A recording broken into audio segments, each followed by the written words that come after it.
MBA student नहीं cyber fraud है। आयुष बेटे से परेशान पिता ने किया था सुसाइड। कानपुर में किडनी बेचने वाले स्टूडेंट की कहानी।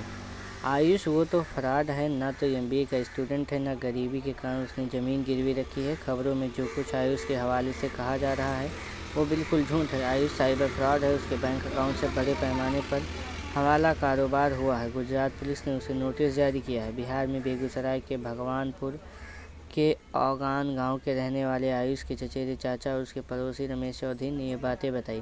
दरअसल खबर आई थी कि कानपुर में पैसों की लालच में आयुष ने अपनी किडनी बेच दी। हालांकि जब उसके गांव में आयुष के बारे में बातचीत की गई तो वो कहानी कुछ और निकली। आयुष को लेकर उसके चचेरे चाचा गांव के लोगों ने क्या बताया, आयुष की पूरी कहानी क्या है, आयुष को गुजरात साइबर सेल की ओर से नोटिस भेजने का मामला क्या है, जानिए इस रिपोर्ट में। सबसे पहले आयुष के बारे में जानिए। आयुष चौधरी औगान गांव के रहने वाले राजेश चौधरी का बड़ा बेटा है। 2015 में आयुष ने फर्स्ट डिवीज़न से इंटर पास किया तो राजेश चौधरी ने कहा कि बेटा तुम्हें आगे की पढ़ाई लिखाई करके डॉक्टर बनाना है। फिर आयुष का एडमिशन विशाखापट्टनम के चैतन्य इंस्टीट्यूट में करा दिया। राजेश चौधरी को उस समय लगा कि बेटा विशाखापट्टनम में नीट की परीक्षा पास कर लेगा, लेकिन वहाँ आयुष को माटी हानि क्षेत्र की रहने वाली एक लड़की से प्यार हो गया। लड़की आयुष के साथ ही पढ़ाई करती थी। आयुष के पड़ोसी रमेश चौधरी ने बताया कि प्यार के चक्कर में आयुष का ध्यान भटक गया। वो पढ़ाई के बजाय कुछ और ही करने लगा। हर महीने गांव आ जाता था। गांव में लड़कों के साथ इधर उधर घूमता था। जो लड़के आयुष के साथ घूमते वो नशा करते थे। इनके साथ रहने के कारण आयुष को नशे की भी लत लग गई। ये बात लड़की को पता चली तो उसने आयुष का साथ छोड़ दिया। बेटे की हरकतों से परेशान पिता ने कर लिया आत्महत्या। रमेश चौधरी ने कहते हैं कि आयुष की गलत संगत और नशे की लत से परेशान होकर साल 2017 में उसके पिता राजेश चौधरी ने आत्महत्या कर ली। इसके बाद आयुष को रोकने टोकने वाला कोई नहीं था। आयुष की माँ रीता देवी उसे समझाती थी, लेकिन वो अपनी माँ की बातों को नज़रअंदाज कर देता था। पिता की मौत के 2-3 महीने बाद उसने ज़मीन बेचनी शुरू कर दी।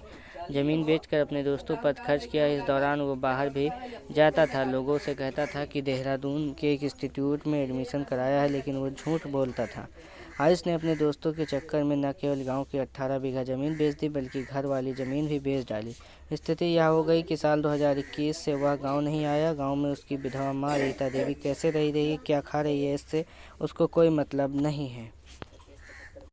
सोशल मीडिया के जरिए यूपी के एयर होस्टेस से हुआ प्यार। आयुष के चचेरे चाचा कहते हैं कि पिता की सुसाइड के बाद आयुष को सोशल मीडिया के जरिए यूपी की रहने वाली एक एयर होस्टेस से प्यार हुआ। गांव के लोगों की माने तो आयुष ने एयर होस्टेस पर 5 लाख से अधिक खर्च किए। साल में 2018 में एयर होस्टेस को अपने साथ गांव लेकर आया था। गांव में 15-20 दिन एयर होस्टेस के साथ रहा तो लोगों ने शादी करने का दबाव बनाया। इसके बाद आयुष ने एयर होस्टेस प्रेमिका दीपा संग देवघर में शादी की थी। शादी के 3 महीने तक गांव में रहा। इस दौरान आयुष ने फिर से ज़मीन बेचनी शुरू की। आयुष की इन हरकतों से परेशान प्रेमिका से पत्नी बनी दीपा ने घर छोड़ दिया और कुछ दिनों बाद आयुष से संबंध भी तोड़ लिया। साल 2020 के विधानसभा चुनाव में आयुष ने अपने खर्चे से गौतम नगर के दोस्त को बछवाड़ा विधानसभा क्षेत्र से निर्दलीय चुनाव भी लड़वाया, लेकिन दोस्त के चुनाव हार जाने के बाद फिर आयुष अपनी बची हुई ज़मीन बेचकर गांव से चला गया।